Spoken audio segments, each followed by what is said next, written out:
আমরা পুরো সময়টা, আমি যখন 2009 সালে ক্লাস 6-এ উঠি তখন হাসিনা ক্ষমতায় আসে এবং হাসিনা এই ফ্যাসিস্ট সরকার টিকিয়ে রাখার জন্য সবাইকে প্রণোদনা দিয়েছে, সবাইকে।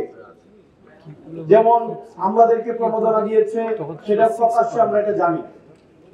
বিচার বিভাগকে প্রণোদনা দিয়েছে, না আমরা দেখছি যে মিলিটারিকে প্রণোদনা দিয়েছে। প্রণোদনার মধ্য দিয়ে উনি অপরাধ কার্যক্রমের বৈধতা উৎপাদন করেছে।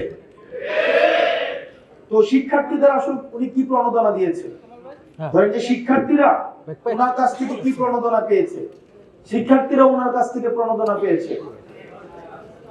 আপনারা এখানে যারা আছেন অনেক শিক্ষার্থী, আপনারা কি বুকে হাত দিয়ে বলতে পারবেন 2009 সাল পরবর্তী সময় এবং 2024 সাল এই সময়টার মধ্যে পরীক্ষার হলে গার্ড অনেক সহজ হইতো না?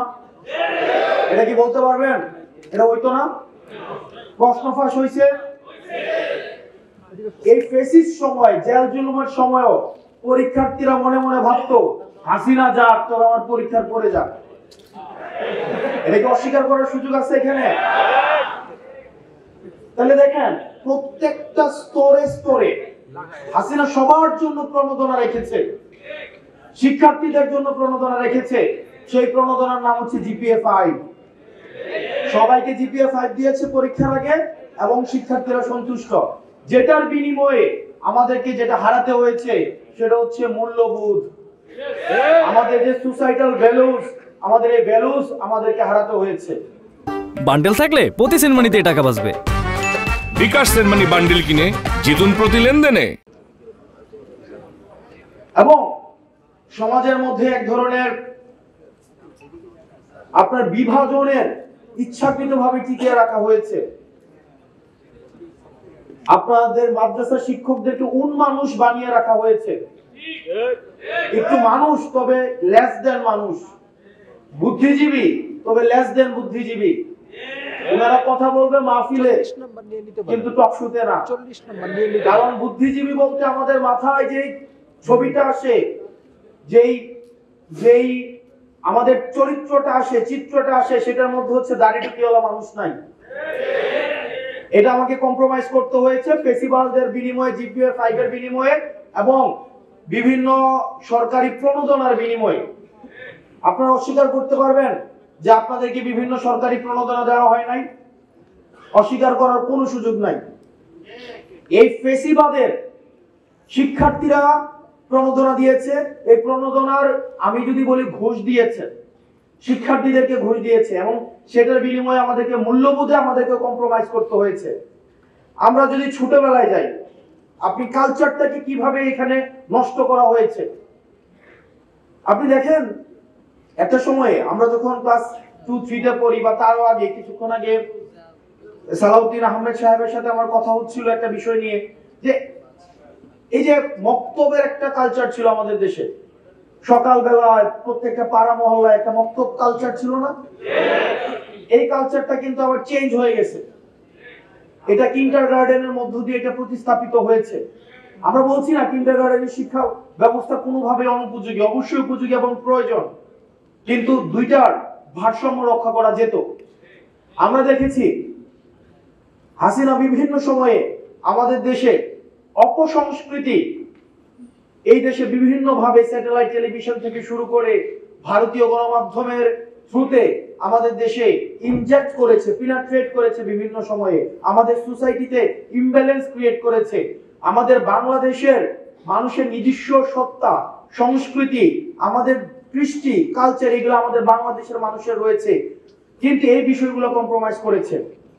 আমরা এই জায়গা থেকে আমরা এই সরকার এবং পরবর্তীতে যারাই সরকারে আসুক না কেন তাদের প্রতি, এবং আমরা যদি সরকার গঠন করতে পারি আমাদের পলিসিতে আমরা এমন সব পলিসি নিব শিক্ষা ব্যবস্থাকে ঢেলে সাজানোর জন্য, যেই শিক্ষা ব্যবস্থার মধ্যে অবশ্যই প্রাসঙ্গিকতা থাকবে। প্রাসঙ্গিকতা, রিলিভেন্স কিসের রিলিভেন্স? Cultural relevance. আমি এমন কোন শিক্ষা ব্যবস্থা আমি বাংলাদেশে ইন্ট্রোডিউস করতে পারবো না যে শিক্ষা ব্যবস্থা আমার কালচারের সাথে ইনঅ্যাপ্রোপ্রিয়েট।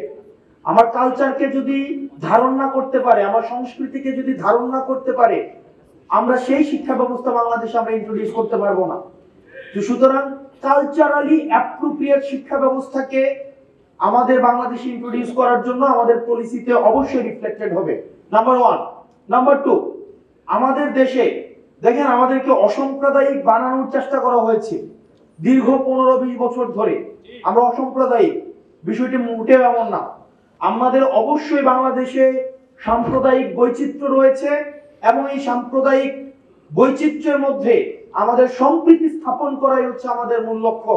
এবং আমরা অসাম্প্রদায়িক রাষ্ট্র না, বরং সাম্প্রদায়িক সম্প্রীতির ভিত্তিতে আমাদের রাষ্ট্র পরিচালিত হবে এবং সেটির রিফ্লেকশন আমাদের শিক্ষা ব্যবস্থার মধ্যেই থাকবে।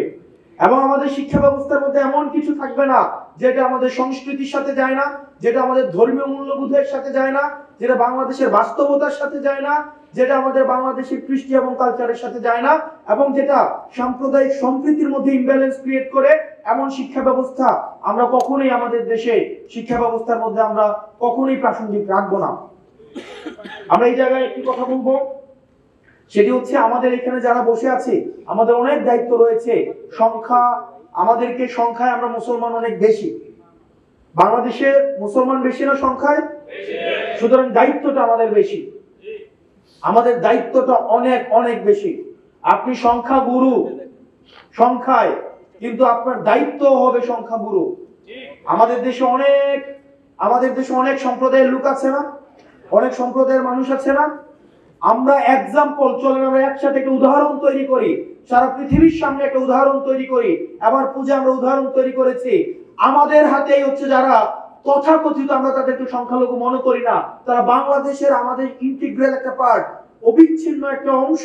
তারা আমাদের কাছেই সবচেয়ে বেশি নিরাপদ। ভারত বারবার তাদেরকে দেখানোর চেষ্টা করেছে, বিভিন্ন সময় হাসিনার সময় দেখানোর চেষ্টা করেছে হাসিনা ছাড়া নাকি মাইনরিটিরা বাংলাদেশে নিরাপদ নয়। কিন্তু আমরা উদাহরণ তৈরি করতে পেরেছি হাসিনা ছাড়াই আমাদের কাছে যারা সংখ্যালঘু রয়েছে তারাই সবচেয়ে বেশি নিরাপদ। এবং ভারত আমাদের কাছে এসে শিখতে পারে। আমাদের বাংলাদেশ থেকে টেক্সট বুক এক্সাম্পল তৈরি হয়েছে সংখ্যালঘুদের নিরাপত্তা কিভাবে নিশ্চিত করতে হয়। আমরা ভারতকে আমন্ত্রণ জানাবো, বাংলাদেশে এসে দেখে যান কিভাবে সংখ্যালঘুরা তাদের যেই মানবিক অধিকার, তাদের যে সাম্প্রদায়িক অধিকার নিয়ে মর্যাদার সাথে বাংলাদেশে বসবাস করতে পারে। এবং এই বিষয়গুলোই আমাদের শিক্ষা ব্যবস্থা, সামগ্রিক জীবন ব্যবস্থা, আমাদের সামাজিক ব্যবস্থার মধ্যে আমরা ইনক্লুড করবো ইনশাআল্লাহ।